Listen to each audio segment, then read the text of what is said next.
ಸಭಾಧ್ಯಕ್ಷರೇ, ರಾಜ್ಯಪಾಲರ ಭಾಷಣದಲ್ಲಿ ಸಾಕಷ್ಟು ವಿಷಯಗಳನ್ನ ಇವತ್ತು ಚರ್ಚೆ ಮಾಡಿದ್ದಾರೆ. ಸರ್ಕಾರದ ಸಾಧನೆಗಳ ಬಗ್ಗೆ ಬೆಳಕನ್ನ ಚೆಲ್ಲಿದ್ದಾರೆ.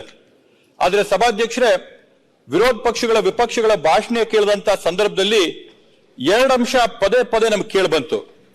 ಪದೇ ಪದೇ ಘನವೆತ್ತ ರಾಜ್ಯಪಾಲರ ಕೈಯಲ್ಲಿ ಮಾತಾಡಿಸಿದ್ರು, ಏಳಿಸಿದ್ರು ಅನ್ನಂತ ಪದಾನ್ ಬಳಸಿದ್ರೆ, ಸನ್ಮಾನ್ಯ ಸಭಾಧ್ಯಕ್ಷರೇ, ರಾಜ್ಯಪಾಲರು ಈ ರಾಜ್ಯದ ಪ್ರಥಮ ಪ್ರಜೆ, ಅವ್ರಿಗೆ ಪದೇ ಪದೇ ಮಾತಾಡಿಸಿದ್ರು, ಏಳಿಸಿದ್ರು ಅನ್ನಂತ ಅಗೌರವನ ದಯವಿಟ್ಟು ತರಂತದ್ ಬೇಡ. ರಾಜ್ಯಪಾಲರಿಗೂ ಕೂಡ ಅವ್ರದೇ ಆದಂತ ಯೋಚನೆ ಆಲೋಚನೆ ಇರುತ್ತೆ.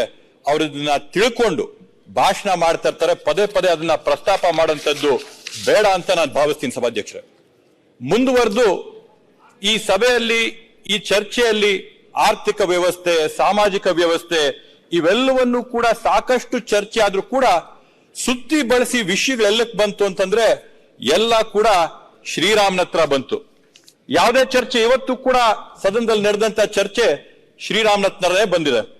ಸಭಾಧ್ಯಕ್ಷರೇ, ಶ್ರೀರಾಮನ್ನ ನಾನಾ ರೀತಿಯಲ್ಲಿ ಬಿಂಬಿಸವ್ರೆ, ಶ್ರೀರಾಮನ್ನ ನಾನಾ ರೀತಿಯಲ್ಲಿ ವರ್ಣಿಸವ್ರೆ, ಶ್ರೀರಾಮನ್ನ ನಾನಾ ರೀತಿಯಲ್ಲಿ ವಿವರಿಸಿದ್ದಾರೆ. ಸಭಾಧ್ಯಕ್ಷರೇ, ನಾವು ನೋಡಿದ್ರೆ ಮಹರ್ಷಿ ವಾಲ್ಮೀಕಿ ಅವರು ಶ್ರೀರಾಮನ್ನ ರಾಮರಾಜ್ಯನ ಒಂದು ತರ ಬಿಂಬಿಸ್ತಾರೆ, ವರ್ಣಿಸ್ತಾರೆ.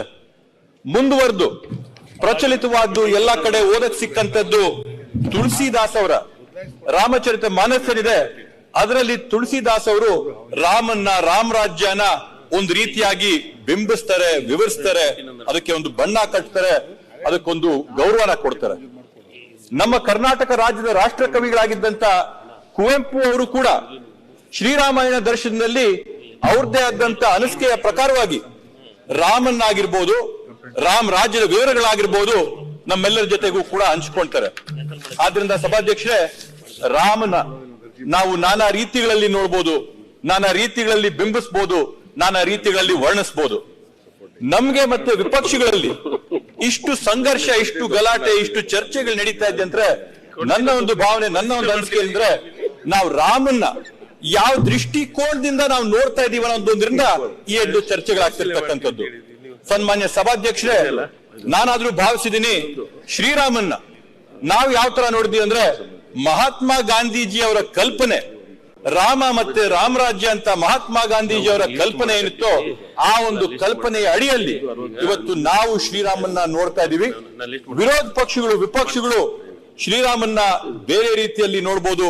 ಬಹುಶಃ ಸವರ್ಕರ್ ಅವರು ಅಥವಾ ಗೋಲ್ವಾರ್ಕರ್ ಅವರ ದೃಷ್ಟಿಯಿಂದ ಶ್ರೀರಾಮನ್ನ ನೋಡ್ಬೋದು.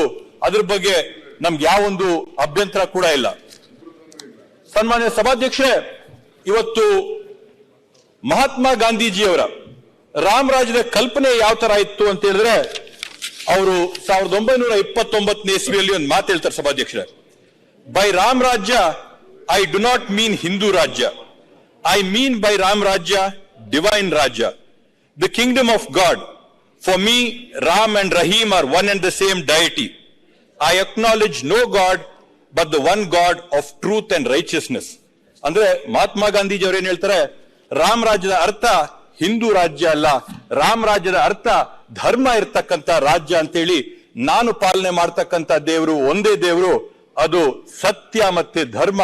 ಅದನ್ನ ನೀವು ರಾಮನಾದ್ರೂ ಕರ್ಕೊಳ್ಳಿ, ರಹೀಮ್ ಆದ್ರೂ ಕರ್ಕೊಳ್ಳಿ, ತಮ್ಮ ಒಂದು ಸ್ವಾತಂತ್ರ್ಯಕ್ಕೆ ಬಿಟ್ಟಂತದ್ದು ನಾವು ಇದನ್ನ ಪಾಲನೆ ಮಾಡುವಂತ ಮಹಾತ್ಮ ಗಾಂಧೀಜಿ ಅವರು ಹೇಳ್ತಾರೆ. ಸಭಾಧ್ಯಕ್ಷರು ಮುಂದುವರೆದು ರಾಮ್ ರಾಜ್ಯ ಯಾವ ತರ ಇರ್ಬೇಕಂತ ಹೇಳಿದ್ರೆ, ರಾಮ್ ರಾಜ್ಯ ensures equal rights for both prince and pauper ಅಂತ ಹೇಳ್ತಾರೆ.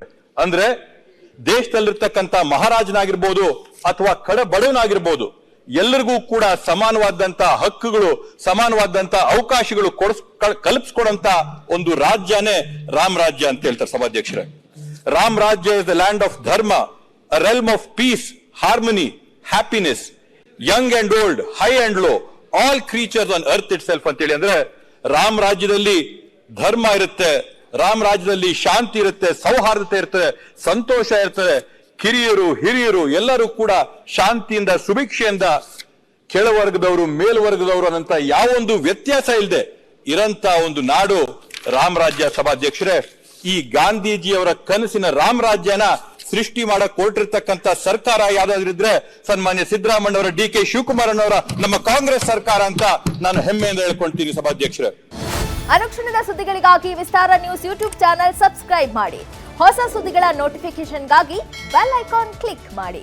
ಲೇಟೆಸ್ಟ್ ಅಪ್ಡೇಟ್ಸ್ಗಾಗಿ www.vistaranews.com ವೆಬ್ಸೈಟ್ಗೆ ವಿಸಿಟ್ ಮಾಡಿ.